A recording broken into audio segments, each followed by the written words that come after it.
Messenger एक mission की सफलता थी। इसे मरकरी प्लेनेट के ऑर्बिट में 1 साल तक चलने के लिए डिजाइन किया गया था, लेकिन ये 2011 से 2015 तक 4 साल तक चला। उन 4 वर्षों के दौरान इसने प्लेनेट की 2 लाख से ज्यादा तस्वीरें ली। इसने तरह तरह के खनिजों के लिए सतह को स्कैन किया और इसकी अजीब सी मैग्नेटिक फील्ड की जांच की।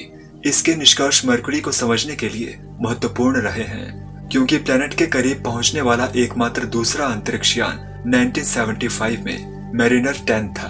मैसेंजर के बिना हम ये भी नहीं जान पाते कि पूरा प्लेनेट कैसा दिखता है। आज इस वीडियो में हम मैसेंजर प्रोब द्वारा इकट्ठे किए गए डेटा की जांच करेंगे और नासा के वैज्ञानिकों को आश्चर्यचकित करने वाली चीजें और मरकरी की सतह पर कुछ सबसे शानदार विशेषताओं को देखेंगे।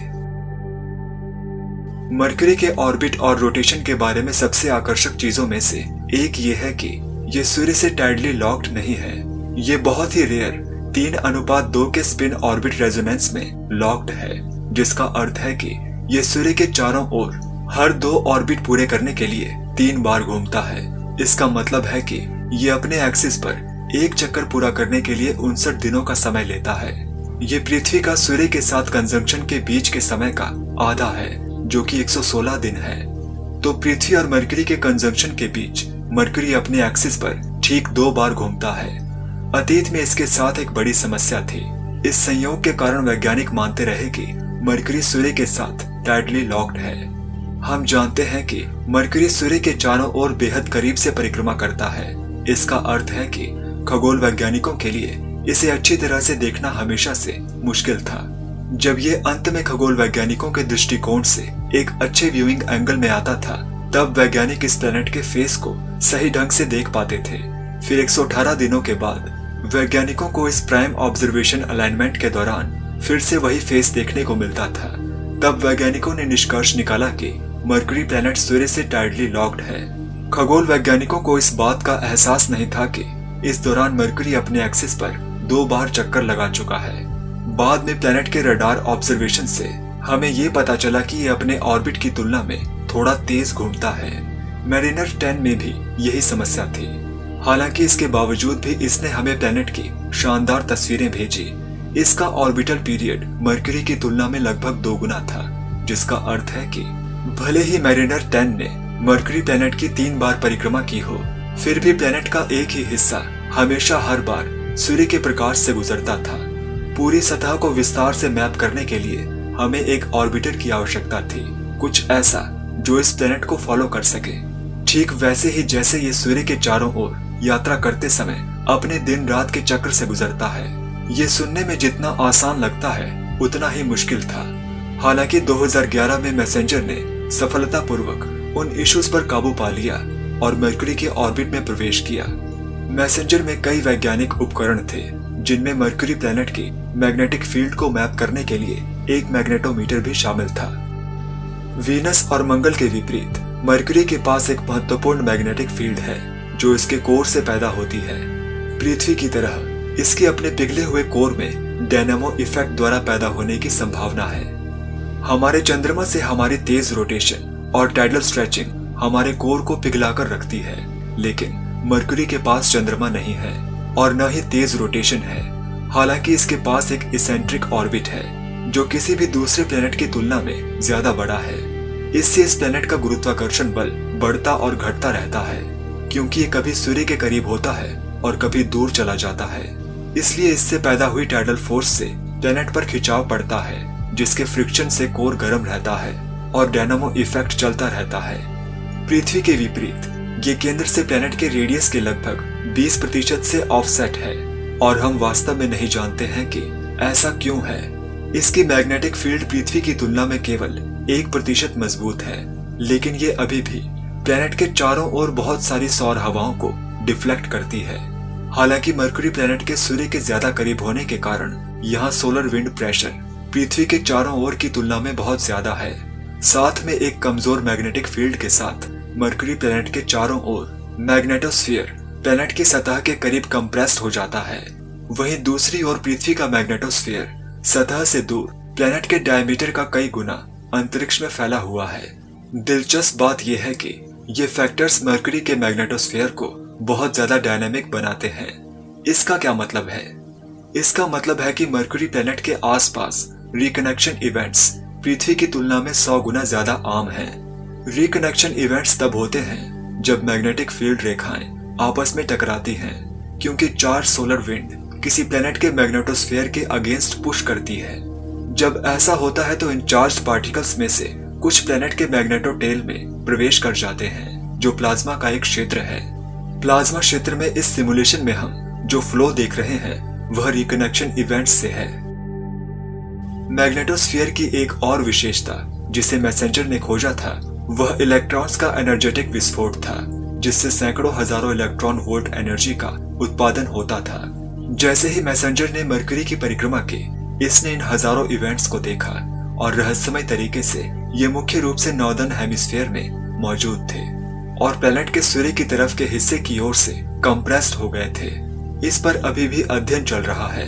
हालांकि वैज्ञानिकों का मानना है कि ये इलेक्ट्रॉन्स मैग्नेटोटेल में टूटने से एक्सेलरेटेड होते हैं और साउथ पोल से नॉर्थ पोल की ओर मैग्नेटिक फील्ड की डायरेक्शन को फॉलो करते हैं। मैसेंजर स्पेस प्रोब स्पेक्ट्रोमीटर उपकरण से भी लैस था। स्पेक्ट्रोमीटर वास्तव में सैंपल लिए बिना सतह पर जमा खनिजों के कंपोजिशन का पता लगाने के लिए महत्वपूर्ण है। वायुमंडल में मौजूद पार्टिकल्स का पता लगाने के लिए भी स्पेक्ट्रोमीटर का उपयोग किया जा सकता है। अब मरकरी में वातावरण नहीं है, बल्कि एक एक्सोस्फीयर या एक बहुत ही कमजोर वातावरण है। ये इतना पतला है कि इसमें मौजूद पार्टिकल्स आपस में इंटरेक्ट नहीं कर पाते। लेकिन इस एक्सोस्फीयर के सतह से संबंध के बारे में मैसेंजर ने जो पाया वह वास्तव में वैज्ञानिकों को हैरान कर गया। मरकरी वॉलेटाइल पदार्थों से ढका हुआ है। ये सिर्फ सूर्य की रोशनी में एक भुना हुआ चट्टानी प्लेनेट नहीं है। ऐसा लगता है कि ये किसी भी दूसरे टेरेस्ट्रियल प्लेनेट की तुलना में हाई लेवल पर पोटेशियम, मैग्नीशियम, सल्फर, सोडियम और क्लोरीन से ढका हुआ है और हमारे चंद्रमा की तुलना में इनकी मात्रा बहुत ज्यादा है। फैक्ट यह है कि पृथ्वी और वीनस की तुलना में मार्स के साथ इसकी वॉलेटाइल रेशो में ज्यादा समानता है। इस प्लेनेट ने सोलर सिस्टम के फॉर्मेशन के सिद्धांतों को डिसअप्रूव कर दिया है, जो मैसेंजर के इस प्लेनेट पर आने से पहले मौजूद थे। ये वॉलेटाइल सूर्य की रेडिएशन से ब्लास्ट होते हैं, ध्रुवों की तुलना में भूमध्य रेखा पर ज्यादा, जो शायद ये एक्सप्लेन कर सकता है कि सतह पर पोटेशियम जैसे कुछ पदार्थ भूमध्य रेखा की तुलना में नॉर्दर्न हेमिस्फीयर में ज्यादा प्रचुर मात्रा में क्यों हैं। ये ध्रुवों की तुलना में भूमध्य रेखा के आसपास मरकरी प्लेनेट पर बहुत गर्म है, इसलिए वहां पोटेशियम इतना गर्म हो गया होगा कि इसका अधिकांश भाग सतह से एक्सोस्फीयर में खो गया होगा। अब एक्सोस्फीयर में बहुत सारे पार्टिकल्स होते हैं जो आपको सतह पर भी मिलेंगे, जैसे सोडियम, पोटेशियम और दूसरे जिनका मैंने उल्लेख किया है। ये एक्सोस्फीयर बिल्कुल भी स्टेबल नहीं है। सोलर विंड बहुत सारे चार्ज पार्टिकल्स को उठाती है और दूर ले जाती है, और सोलर लाइट प्रेशर भी बहुत सारे न्यूट्रल पार्टिकल्स को दूर धकेलता है। क्या ये सब उन प्रक्रियाओं के लिए नहीं है जो एक्सोस्फीयर को फिर से भर देती है?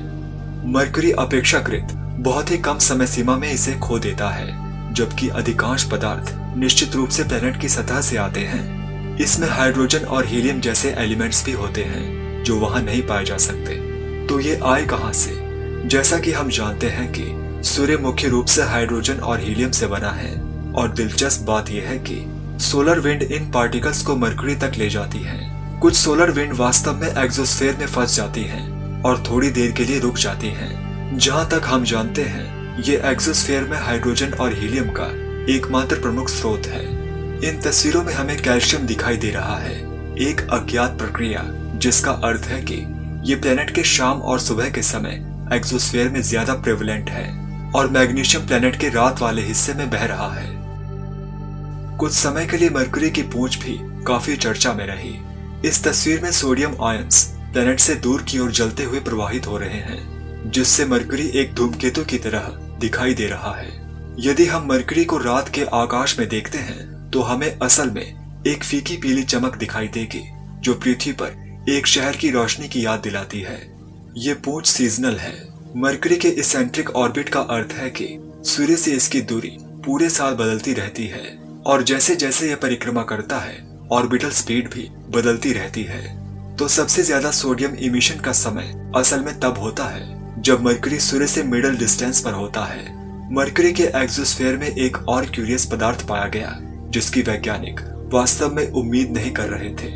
जल वाष्प। ये धूमकेतु की पूंछ से आ सकते हैं क्योंकि ये प्लेनेट के करीब से गुजरते हैं, या ये जमी हुई बर्फ से आ सकते हैं जिसे मैसेंजर ने प्लेनेट के ध्रुवों के आसपास पाया है। हैरानी की बात है कि इस झुलसे हुए प्लेनेट पर पानी की बर्फ मौजूद है, लेकिन केवल हमेशा से छाया से ढके गड्ढों के नीचे। ये जगह सूर्य के प्रकाश की किरणों के साथ सीधे संपर्क से सुरक्षित रहती हैं। अर्थ बेस्ड अरेसीबो रेडियो टेलीस्कोप ने पहले ही ध्रुवों के आसपास सबसे ज्यादा रिफ्लेक्टिव रीजन्स का पता लगा लिया था, और जैसे ही मैसेंजर से तस्वीरें आईं, ये रीजन्स बड़े क्रेटर्स की तरह हमेशा छाया से ढके क्षेत्रों से मेल खा रहे थे। अनुमान है कि मरकरी पर पाए जाने वाले पानी की बर्फ की मात्रा क्वाड्रिलियन किलोग्राम है। मरकरी की सतह पर भी कुछ अन्य आश्चर्यजनक विशेषताएं पाई गई हैं। इसकी सतह पर छेद चारों ओर पाए गए। ये मरकरी प्लेनेट पर एक अनोखी विशेषता है।